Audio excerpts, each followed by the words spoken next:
Evening. I think we're nearly into the evening.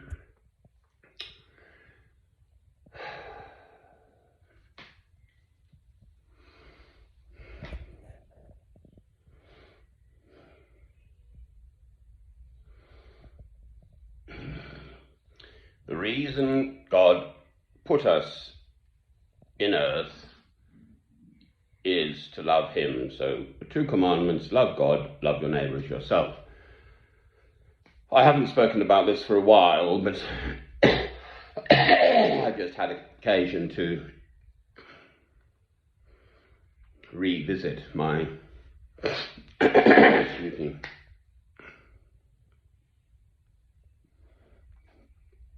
position with respect to the Roman Catholics and the organization of man, the Roman Catholic Church, which clearly purports to be Christian, whereas I would call it, as it now is in the world, the iron fist of Roman Catholicism.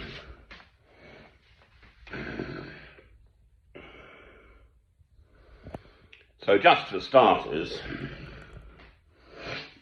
I have never taken communion with Roman Catholics simply because they won't let me, nor would I wish to from my side, but from their side, I've got to jump through the right hoops, not Christ's words, "Come unto me, all ye who are weary and heavy laden, and I will give unto you rest." Oh no.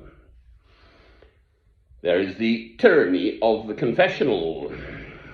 Yes, the practice, I believe, comes from a passage in one of the Gospels where Christ says, you go to another one of your apostles and,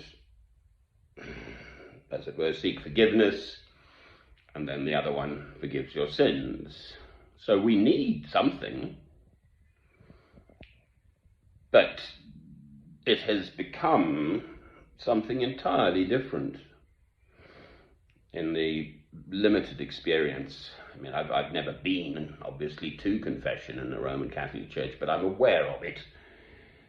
I have known Roman Catholics, obviously, and so on. Well, if for no other reason, you cannot, in fact, be a practicing Roman Catholic and a Christian. You are denied what Christ came to give freely of his unending, infinite love.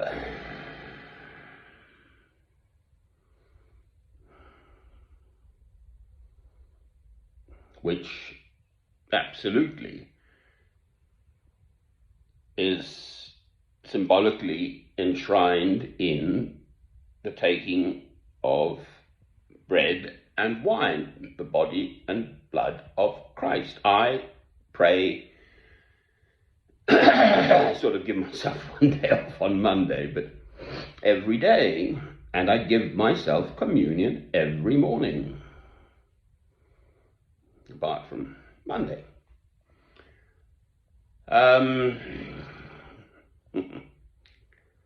I've experienced this in the past. I was heavily involved with a young French woman, very nice, charming, had been a nurse, and then etc. And she said, well, unless you become a Roman Catholic, that's the end of us. So that was the end of us. And I've just come across this again with someone I know in Spain, who I understand actually managed to step out of the Roman Catholic Church for some 10 years and has now gone back into it and is trying to inveigle me into Roman Catholic practice, which then is idolatry, and especially the idolizing of Mary, Christ's mother. It is utterly wrong. Yes, obviously, one accepts she's a very important person, but you do not worship anyone other than God through Christ. I was in Dublin, Ireland, and I used to go, I've explored this solidly through decades of my life.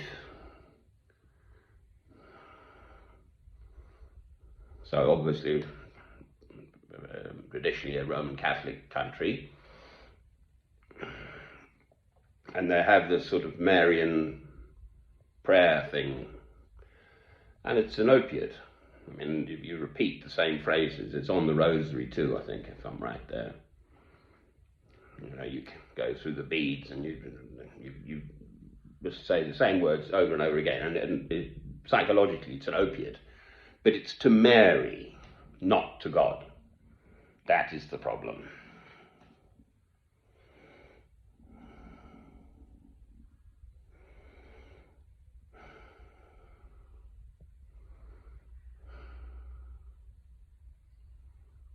So, I'm a Christian. How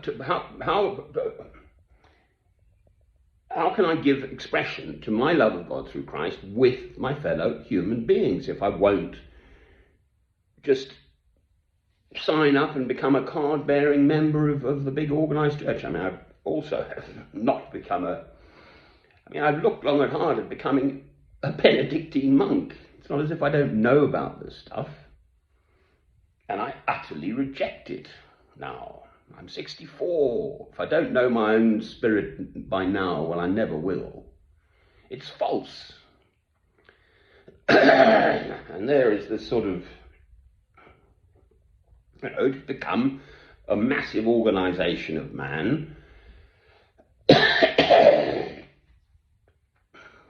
ossified into its materialism. So Martin Luther, of course, famously wrote his 95 Theses, which he may or may not have posted on the castle wall in Wittenberg in 1517 on the 31st of October, railing against indulgences. But that goes on. I was there in Ireland, and there are all these corners, side chapels, depending how big the church is or whatever, with statues to this or that and the other saint, and people piling in the money. It's just wrong, it's false. I believe in the day with the Reformation here in England, the notable date there is 1539, the dissolution of the monasteries and so on. The knights would ride into churches and sort of slash at these statues and all the rest of it.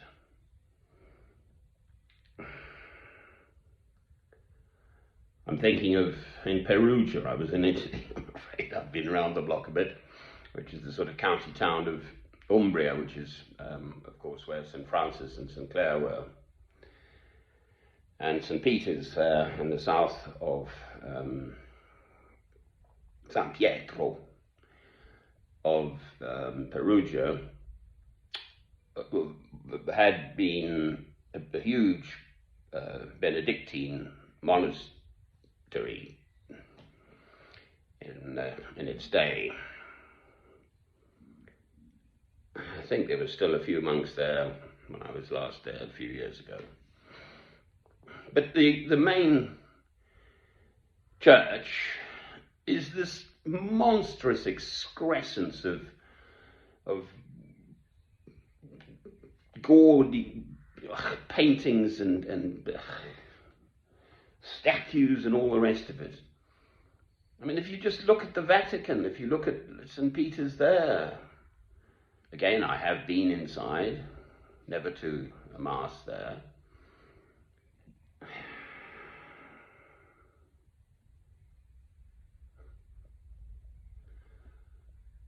So it's not without experience. So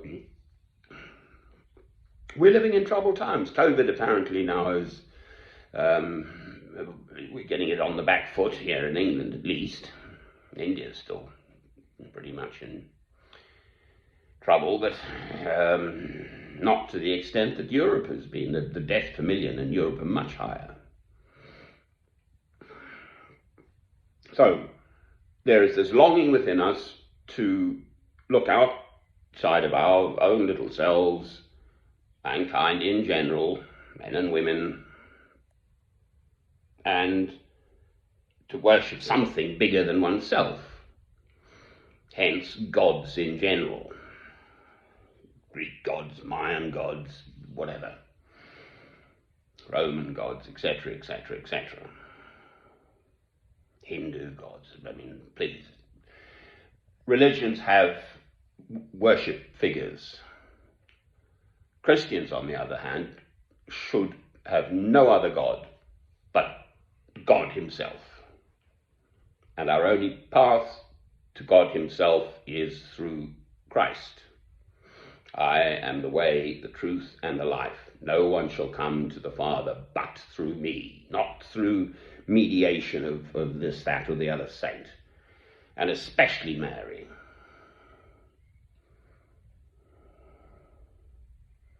She was just an human being. Also, blessedly, the mother of Christ, of course. But not to be worshipped. Never.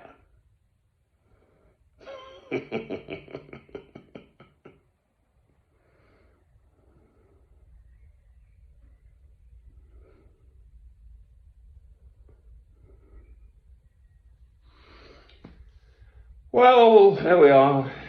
I seem to have hit a wall with this person in Spain, quite frankly, because she is now a Roman Catholic and trying to squeeze me into the Roman Catholic practices, and I simply won't allow it. I mean, it's just not on.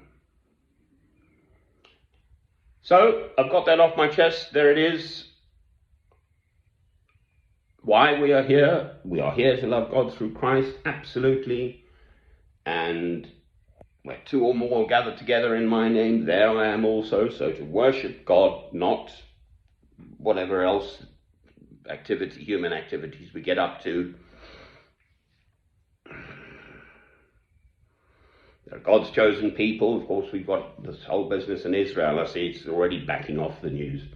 It's no longer news sort of thing, headline news.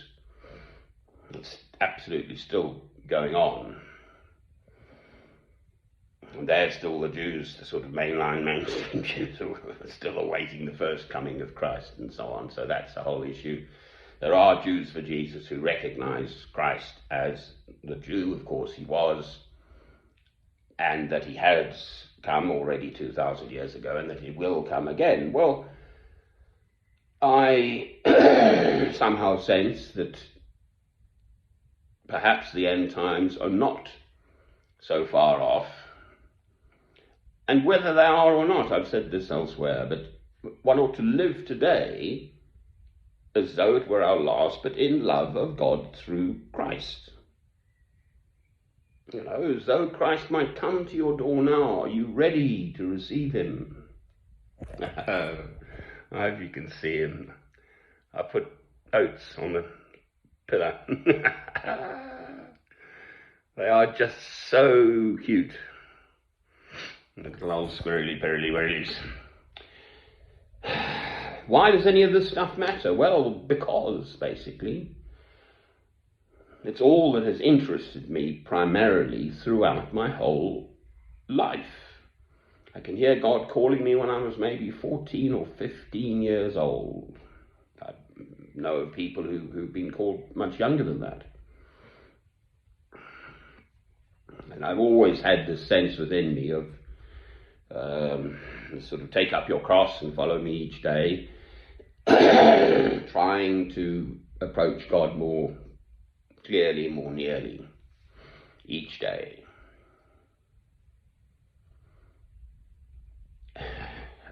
I would only hope that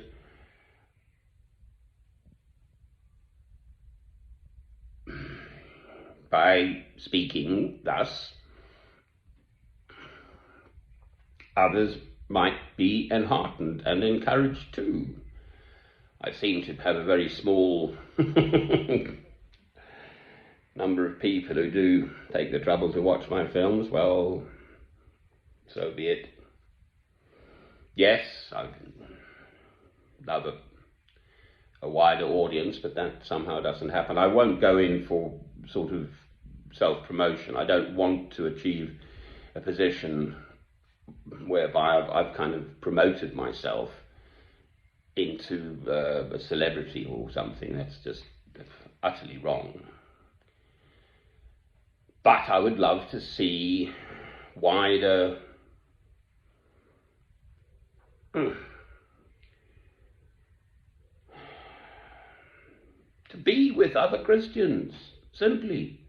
It's partly, I'm moving up north in barely a week's time now, just over a week, Northumbria, because it's more sort of, I'm hoping, a more spiritual place. St. Cuthbert, St. Aidan came first, St. Cuthbert, and then the Venerable Bede. So in the years sort of 550, 600, 650 AD. They came from Ireland, and so to that area, Lindisfarne, the Holy Island, and so on. But I've been here around purportedly a Christian place, the Cathedral and Abbey Church of St. Albans. I won't go there anymore. It just feels wrong. That's obviously the Church of England. They say the form, they go through and they've got lovely hymns, and it's comforting. I mean, I love evensong now, this sort of time of day, said evensong. You go through the Psalms, and it's called antiphonally. You have enough people, you've got a few on one side and a few on the other side in the choir stalls there. I love all that, but I will not participate in these organization of mankind and thereby join their hypocrisy. So, I am true to God. Man's organized religion, I'm awfully sorry, I find it wanting. There is nothing there for me. Yes, they're beautiful human beings who've lived and participated, saints and all the rest of it, beautiful Christian spirits, but the man I love but again, St. Francis of Assisi, I don't worship St. Francis. I love the fact that he was a human being, deeply, deeply touched by God through Christ, had a direct vision of Christ in his early 20s, and then became this wonderful, beautiful, beautiful Christian spirit.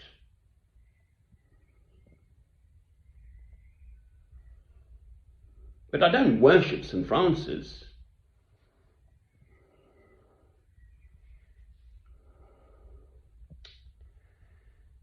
Little fellow.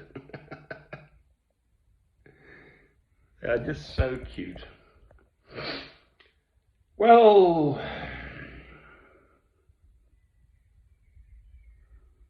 I'd rather do what I do now, which is not join these big organized churches, and I'm afraid it just means I'm alone. It's much, much harder. It would be so much easier just to sign up, as it were, and join this big already institutionalized organization. For what it's worth, actually, I believe in part I'm here exactly to do exactly this, to shine some light into the darkness in these big organized religious institutions of man. And that is primarily the Roman Catholics. They're the biggest by far, and of course trace the roots all the way back to Peter. Simon Peter, the rock. Cephas, no less. Enough.